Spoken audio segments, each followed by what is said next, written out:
Hello BookTube, I'm Vanessa and today I'm here with my April wrap-up.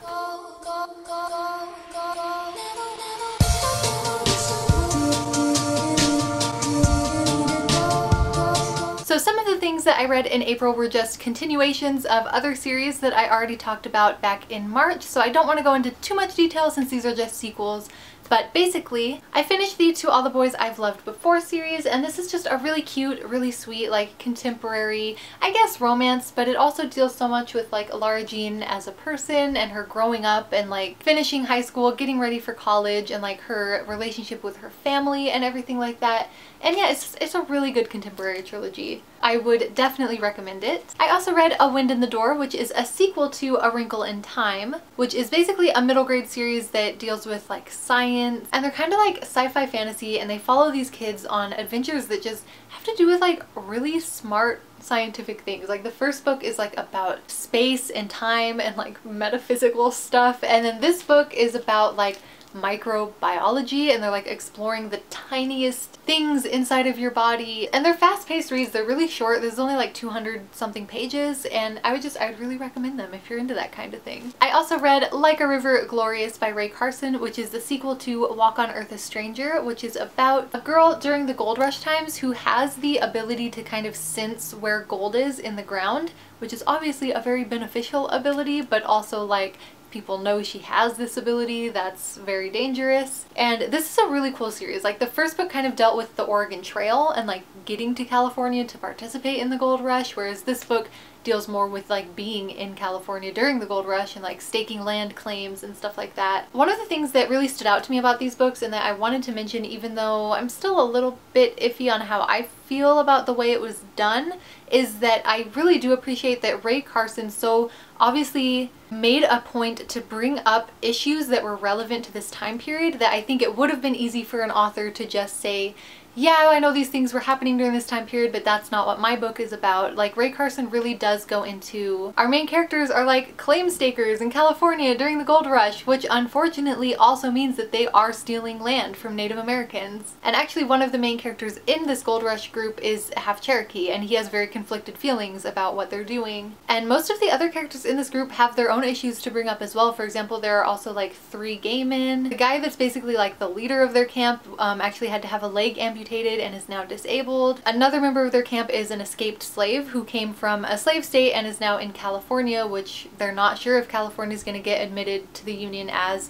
a free state or not, or what's going to happen to him. And it also really goes into the fact that like, yeah, this is the gold rush, and so many of these really successful, really lucrative gold mines were built on the backs of slave labor from not only the Native Americans who were kidnapped and forced into it, but also the Chinese Americans who were forced into these like really messed up labor contracts. And at the end of the book, the author actually includes an author note with like further reading resources if you're interested in reading any like nonfiction stuff to educate yourself more about those issues, which I think is really nice because, like I said, I'm a little bit iffy about how they were executed in the book, because at times it felt like maybe she was talking about them too much, or maybe she wasn't focusing on them enough, or like I know the whole like white savior thing is not good and our main character is a white girl. So, you know, like I said, I'm not sure what opinion you would form about this if you read it, but I definitely do appreciate Rae Carson's effort and her intentions behind this. And, you know, side note, it's also a really interesting story, and I think it's really well written, and it's just really easy to get into and like get invested in these characters and the story and what's going to happen next and all of that.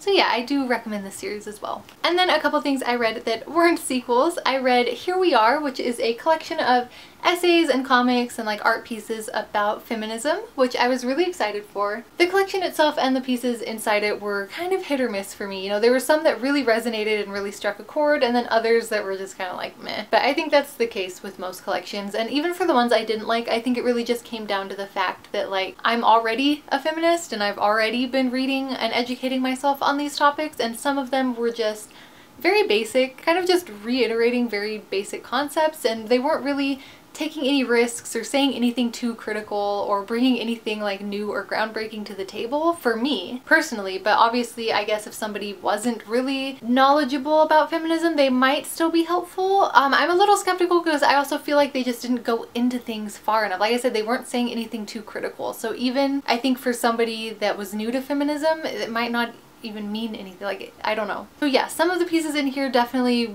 just kind of flopped for me, but there were some really, really good ones. And I mean, it's been on my TBR for a while, so I am very glad that I finally got around to it and now I know what is in it. I also listened to a couple audiobooks, which is weird because I don't like audiobooks. I'm always like falling asleep, getting distracted, can't pay attention, don't care about the story for some reason when I hear it verbally versus when I see it on a page. But one thing that I have discovered is that I do like audiobooks that are read by their own authors. I guess for some reason I can kind of just handle the audio format better when it's a memoir being told to me, because it's like I'm listening to someone tell me stories. But anyways, I listened to The Glass Castle by Jeanette Walls, which was really, really good. Jeanette Walls basically grew up in a family where her parents were, to put it generously, they were eccentric and nomadic, and they, you know, went and slept in the desert instead of living in a house. And they moved around all the time and lived in their car and did artwork and stuff like that instead of conforming to like society's boring standards. To put it less generously, her parents were not being parents. They were very self-absorbed and neglectful and even abusive to their children, and they just simply were not taking care of them. And yeah, she basically just tells the story of her childhood and what it was like to grow up like this and the things that her and her siblings dealt with and endured, and eventually how they decided and managed to get out and find a way to escape and make something of their own lives. I thought that, like I said, at times it was very hard to read, at times it was very interesting, and at other times it was very hopeful and very empowering. And I would say even if you aren't into memoirs, this book really reads like stories, like she's telling you little stories. And then another, I guess, memoir type book that I listened to on audio was The Year of Yes by Shonda Rhimes, who is a writer for television shows. I believe she did Grey's Anatomy, Scandal, How to Get Away with Murder, like all of those really cool, successful ones. And this book was so good. It's basically about a year where Shonda Rhimes challenged herself to say yes to all of the things that scared her or made her uncomfortable, and all the things that she would generally like say no to whenever these opportunities came her way. And it was just about like how she grew to embrace herself and take control and embrace her own life and start living it rather than hiding from it and letting everything pass her by.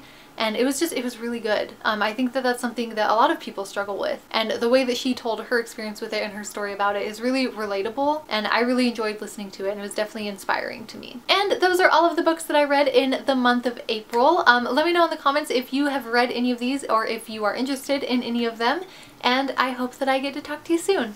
Bye!